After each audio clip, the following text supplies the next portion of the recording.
He was once just a boy with bright eyes and a mischievous grin, Matthew Williams.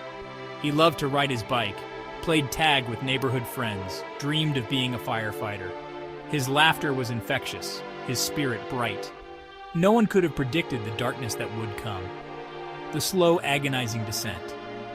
Matthew's early life was ordinary, filled with the simple joys of childhood. He was loved by his parents, doted on by his grandparents. School was a playground, a place to learn and laugh with friends. There were no signs, no red flags, just a normal boy, growing up in a world that felt safe and familiar. But childhood innocence is a fragile thing. It can be eroded slowly, subtly, by forces unseen, unspoken. For Matthew, the erosion began in adolescence. The laughter faded, replaced by a brooding silence. The spark in his eyes dimmed, replaced by a shadow of confusion and pain. The world, once a playground, transformed into a confusing maze. He felt lost, alone, unable to articulate the storm brewing within. The adults in his life, once sources of comfort and guidance, seemed distant, their words muffled echoes failing to penetrate the wall he had erected around himself. The boy who dreamed of being a firefighter was fading, replaced by a stranger even he didn't recognize. He was once just a boy with bright eyes and a mischievous grin, Matthew Williams. He loved to ride his bike, played tag with neighborhood friends, dreamed of being a firefighter. His laughter was infectious, his spirit bright. No one could have predicted the darkness that would come. For Matthew, the erosion began in adolescence. The laughter faded, replaced by a brooding silence. The spark in his eyes dimmed, replaced by a shadow of confusion and pain. The world, once a playground, transformed into a confusing maze. He felt lost, alone, unable to articulate the storm brewing within. The boy who dreamed of being a firefighter was fading, replaced by a stranger even he didn't recognize. It started subtly. Skipping school, small acts of rebellion, the allure of fitting in, of finding solace in something, anything, to numb the growing sense of isolation. He found it in the company of older kids who seemed to navigate the world with a confidence he desperately craved. Drugs became an escape, a way to silence the noise, to mute the pain. Marijuana led to pills to something stronger. Each high offered temporary relief, a brief reprieve from the turmoil within. But with each hit, each injection, the hole inside him grew larger, the chasm between him and his former life widening. The descent into addiction is a treacherous one. It preys on vulnerability, magnifies insecurities, distorts reality. Matthew's life, once filled with promise, became consumed by the relentless pursuit of the next high. His world shrunk to the confines of his addiction. He became a stranger to his family. The once vibrant boy was now gaunt, his eyes vacant, his words slurred. His parents, desperate to help, found themselves ill-equipped to navigate the complexities of addiction. The healthcare system, overwhelmed and underfunded, offered little support. Matthew was lost in a system that seemed designed to punish, not rehabilitate. The justice system, in its cold efficiency, chewed Matthew up and spat him out. Arrests for petty theft, possession, public intoxication became commonplace. Each stint in jail deepened his despair, solidified his identity as a criminal. Rehab facilities, understaffed and underfunded, lacked the resources to address underlying trauma and mental health issues. He was trapped in a revolving door of incarceration and relapse. The system offered judgment, not compassion, punishment, not healing. Matthew became a product of his environment, his fate tragically intertwined with the failings of a system ill-equipped to address addiction and mental illness. He was released back into society with nothing but the clothes on his back and a pocket full of empty promises. No job prospects, no support system, no hope. The cycle was destined to repeat itself. He was a ghost, haunting the streets that had witnessed his decline, a living testament to a system that had failed him at every turn. The night was thick with humidity, the air heavy with the threat of a storm. Matthew, desperate for escape, sought solace in the familiar embrace of heroin. His vision blurred, the world around him dissolving into a hazy kaleidoscope of distorted images and muffled sounds. He stumbled down the street, a ghost lost in a labyrinth of his own making. His mind, clouded by drugs and despair, barely registered the convenience store on the corner. He needed money. Money for another fix, another escape from the relentless torment of his reality. He entered the store, his hand trembling, reaching into his pocket for something, anything to simulate a weapon. The cashier, a young man barely out of his teens, looked up, his eyes widening with fear as he registered the desperation etched on Matthew's face. Time seemed to slow down. The whir of the air conditioner, the hum of fluorescent lights, the faint sound of traffic outside, all faded into the background. There was only Matthew, his heart pounding in his chest, and the cashier, frozen in a moment of shared terror, their fates colliding in a tragic dance of desperation and fear. "Drop the weapon." The words pierced through the fog in Matthew's brain. He looked up, startled, to see a police officer, gun drawn, standing in the doorway of the store. His mind, still reeling from the heroin, struggled to comprehend the situation.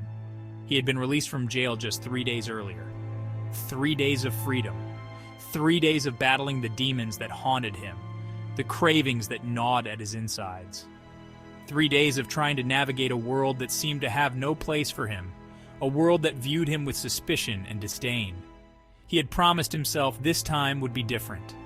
This time, he would stay clean. He would find a job, a purpose. He would reconnect with his family, earn back their trust. But the promises were empty, hollow words uttered in the depths of his despair. The sight of the officer, the glint of the gun barrel, shattered his fragile resolve. He was trapped, backed into a corner with no escape. His life, once filled with promise, had shrunk to this single, terrifying moment. The ensuing standoff played out on live television, a city holding its breath as negotiators tried to reason with Matthew.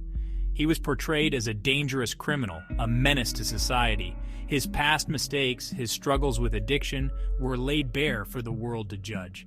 Lost in the media frenzy, the narrative of Matthew's life was reduced to a series of bad choices, of missed opportunities. The systemic failures, the societal neglect that had contributed to his downward spiral, were conveniently ignored. In the aftermath of the standoff, as the city grappled with the tragedy, a different picture began to emerge. Friends, family, and former teachers shared stories of a kind, gentle soul, a young man who had lost his way. They spoke of his struggles with mental health, his desperate need for help, and the systemic barriers that prevented him from receiving the support he needed.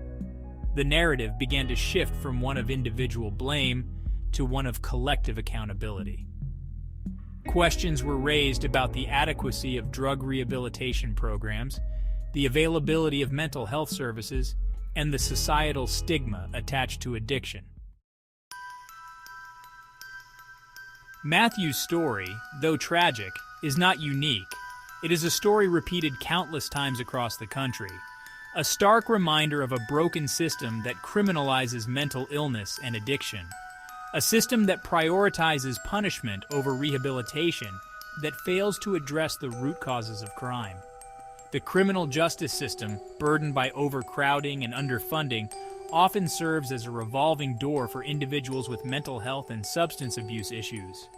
Instead of receiving the treatment they need, they are caught in a cycle of incarceration and release, their underlying problems left unaddressed. Drug courts, while a step in the right direction, are often overburdened and under-resourced. They lack the capacity to provide comprehensive treatment and support services, leaving many individuals vulnerable to relapse. The lack of affordable mental health care exacerbates the problem.